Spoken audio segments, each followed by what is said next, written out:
BNP নেতা সালাউদ্দিনের বিরুদ্ধে পিনাকি ভট্টাচার্য ও নাসিরুদ্দিন পাটোয়ারির বক্তব্য সত্য প্রমাণিত হলো। আরেক সত্য জানিয়ে দিলেন, ফাঁস করলেন এনসিপির আহ্বায়ক নাহিদ ইসলাম। দর্শক, বিএনপি নেতা সালাউদ্দিন আহমেদ যে আসলেই গডফাদার,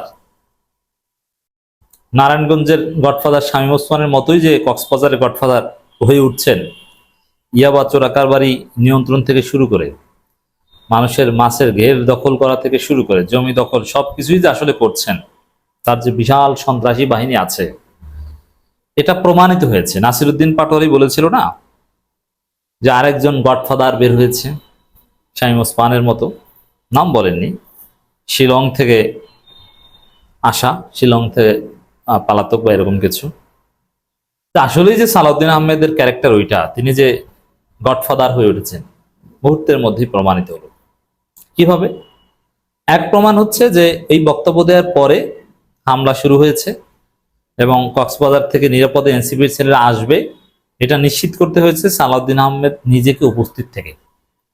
নইলে সালাউদ্দিন আহমেদ নিজে উপস্থিত থেকে যদি ওদের নিরাপত্তার ব্যবস্থা না করতেন, তাহলে ওরা নিরাপদে ফিরে আসতে পারতেন না। তাহলে আপনি চিন্তা করেন যে কত বড় গডফাদার হলে সেই গডফাদারকে ইঙ্গিত করে নাম উল্লেখ করা ছাড়াই কিছু বললে তার পান্ডারা তাকে নিরাপদে আসতেই দিবে না, তাকে ধরে মেরে ফেলবে, বিশেষ নিরাপত্তার ব্যবস্থা করতে হয়। এটা গডফাদার ছাড়া অন্য কারো কাছে হয় না। তাই সালাউদ্দিন আহমেদ যে আসলেই গডফাদার সেটা প্রমাণিত। আবার ইঙ্গিতে সালাউদ্দিন আহমেদের বিরুদ্ধে বলার পর দেশব্যাপী এনসিপির উপর হামলা শুরু হয়েছে, এটা নাহিদ ইসলাম বলছেন। তো বোঝা গেল গডফাদার বলেই গডফাদারের লোকজন সারা দেশে হামলা করছে। আর যদি গডফাদার না হতো তাহলে রাজনৈতিক সমালোচনা কথার লড়াইয়ের মধ্যে থাকতো, হামলার ঘটনা ঘটতো না। কক্সবাজারের সত্য উন্মোচন করায় বাধা আসছে নাহিদ ইসলাম। এর মানে কি? আসলে যে সালাউদ্দিন আহমেদ কক্সবাজারের গডফাদার ওটা সত্য, আর সেটা নাসিরুদ্দিন পাটোয়ারি বলার কারণে এখন বাধা দেওয়া হচ্ছে এনসিপিকে বিভিন্ন জায়গায়। আর সালাউদ্দিন যে গডফাদার এটা সবার আগে বলেছিলেন পিনাকি ভট্টাচার্য, ভিডিও বানিয়েছিলেন। এসালমের লোক, ভারতে পালাতক ছিল, রয়্যাল লোক। গডফাদার হওয়ার জন্য তো প্রধান উপাদান এটা, আর অন্যান্য বিষয় তো আছেই। কক্সবাজারে সত্য উন্মোচন করার পর থেকে বিভিন্ন জায়গায় বাধা দেওয়া হচ্ছে বলে অভিযোগ করেছেন জাতীয় নাগরিক পার্টির আহ্বায়ক নাহিদ ইসলাম। তিনি বলেন, গণঅভ্যুত্থানের সময় আমরা বলেছিলাম বাধা দিলে লড়াই বাঁধবে, আজও বলছি বাধা দিয়ে তারুণ্যের শক্তি এনসিপিকে থামানো যাবে না। এখন গডফাদার সালাউদ্দিন আহমেদের লোকজন এনসিপিকে, নাহিদ ইসলামদেরকে বিভিন্ন জায়গায় বাধা দিচ্ছে, কিন্তু পারবে না, সালাউদ্দিনের পরাজিত হবে। আচ্ছা, শামীম ওসমানের চাইতে কি বড় গডফাদার হতে পেরেছে? পারে নাই। কারণ কি? শামীম ওসমানের পাশে পুরো রাষ্ট্রযন্ত্র ছিল। হ্যাঁ, এখন সালাউদ্দিন আহমেদের কথার বাইরে কক্সবাজার প্রশাসন কিছু করতে পারে না, এটা আমরা জানি। রাষ্ট্রযন্ত্র কার্যত ওই শামীম ওসমানের হাতে যেরকম ছিল তার হাতে, কিন্তু তারপরও জাতীয়ভাবে তো আর ক্ষমতায় বিএনপি না। আর প্রশাসনে যে এনসিপির কথায় একদম কিছু হয় না তাও কিন্তু না। এর মানে শামীম ওসমানের চাইতে বড় গডফাদার সালাউদ্দিন আহমেদ হতে পারেন নাই এখনো, হলেও পরে হবেন। তো এই জায়গায় শামীম ওসমানই পালিয়েছে এই এনসিপির এই ছেলেদের সাথে লাগতে এসে। হাসিনার চাইতে বড় কোনো গডফাদার আছে পৃথিবীতে বর্তমান ছিল? সে হাসিনা পালিয়েছে। যে হাসিনার পাশে ছিল ভারত, রাশিয়া, চীন। এখন চীনের পক্ষে আমরা কথা বলি, চীন হাসিনার পাশে ছিল। এমনকি পাকিস্তান ছিল হাসিনার পাশে। পাকিস্তান হাসিনার দামি নির্বাচনকে স্বাগত জানিয়েছিল। তো দর্শক, RAB, DGFI, NSI, police, BGB, ছাত্রলীগের সন্ত্রাসীদের হাতে পুলিশ অস্ত্র দিয়েছিল। কত বড় গডফাদার! সেই গডফাদার এই বাচ্চা ছেলেদের কাছে পরাজিত হয়ে পালিয়েছে। আপনার সালাউদ্দিন আহমেদ কোন চাটের বালের গডফাদার যে ওদের ভয়ে এনসিপি আর রাজনীতি করবে না?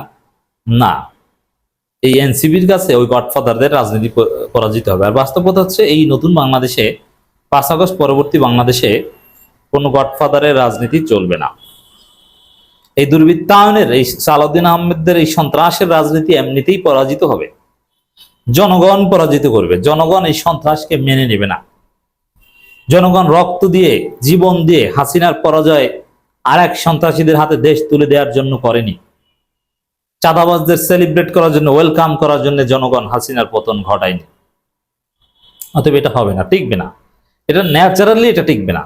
এই সালাউদ্দিন আহমেদের গডফাদারগিরি ন্যাচারালি পতন হবে নাহিদ ইসলামদের হাতে, জনগণের হাতে, হাসনাতদের হাতে।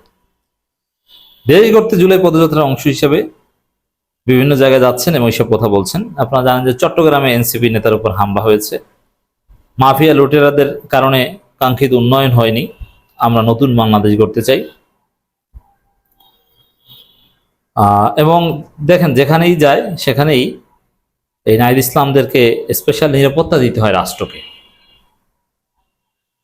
পুলিশের স্পেশাল ফোর্স, তল্লাশি চৌকি, ডগ স্কোয়াড দিয়ে তল্লাশি চালানো হয় হোটেলে, এবং বিভিন্ন উদ্যানে বা সেনাবাহিনী, র্যাব, মেট্রোপলিটন পুলিশের, রিজার্ভ, গোয়েন্দা পুলিশ, এপিবিএন এর সদস্যরা সতর্ক থাকে। বাড়তি পুলিশ বিভিন্ন মোড়ে মোড়ে, এনসিপির প্রোগ্রাম যেখানে হয় সেখানে এটা। আচ্ছা, কেন এটা করতে হয়? ওই গডফাদার সালাউদ্দিন আহমেদের ভয়। বুঝতে পারছেন এরা যে কত বড় সন্ত্রাসী, যে এদের হাত থেকে আমাদের বিপ্লবীদের, আমাদের জুলাই বীরশ্রেষ্ঠদের রক্ষা করতে এখন সরকারকে নিচ্ছিদ্র নিরাপত্তার ব্যবস্থা করতে হয়, কয়েক স্তর বিশিষ্ট নিরাপত্তার ব্যবস্থা করতে হয়। তাহলে কত বড় গডফাদার হয়ে গিয়েছে, বুঝতে আর অসুবিধা আছে? যে সরকারকে নড়েচড়ে বসতে হয়েছে এই সালাউদ্দিন আহমেদের সন্ত্রাসীদের কারণে, তার লোকদের সন্ত্রাসীদের কারণে, দেশব্যাপী। এখন এই গডফাদারই রাজনীতি কি বাংলাদেশে আপনারা চলতে দিবেন? না। এই জন্য এনসিপি যদি ভালোভাবে জামাত চরমোনাইয়ের সাথে জোট করতে পারে তাহলে এটা রাজনৈতিকভাবেই তারা মোকাবেলা করতে পারবে। আর একলা চলতে গেলে এনসিপির জন্য এটা টাফ হবে। নাহিদ ইসলাম বলেন, বাংলাদেশের জাতীয় নিরাপত্তা সার্বভৌমত্ব এটা আমরা রক্ষা করবই। বাংলাদেশের দিকে কেউ চোখ তুলে তাকালে খবর আছে, মানে ভারতের আধিপত্যবাদের বিরুদ্ধে বলছেন। এখানে মনে রাখবেন যে সালাউদ্দিন আহমেদের বিরুদ্ধে বলা, লাগতে আসা কিন্তু ভারতের সাথে লাগতে আসা। কারণ সালাউদ্দিন আহমেদকে যেভাবে ভারত ট্রেনিং দিয়েছে, নার্সিং করেছে এবং পাঠিয়েছে দেশে, তাতে ভারতের ভয়েস কিন্তু এখন সালাউদ্দিন আহমেদ। এই জন্য দেখবেন যে সালাউদ্দিন আহমেদ বিভিন্ন জায়গায় কথা বলতে গেলে হঠাৎ কেউ বলে ফেলে যে ভারতের ইন্ডিয়ান মাল আসছে। এই পারসেপশন ঢুকে গেছে এবং এটা সত্য।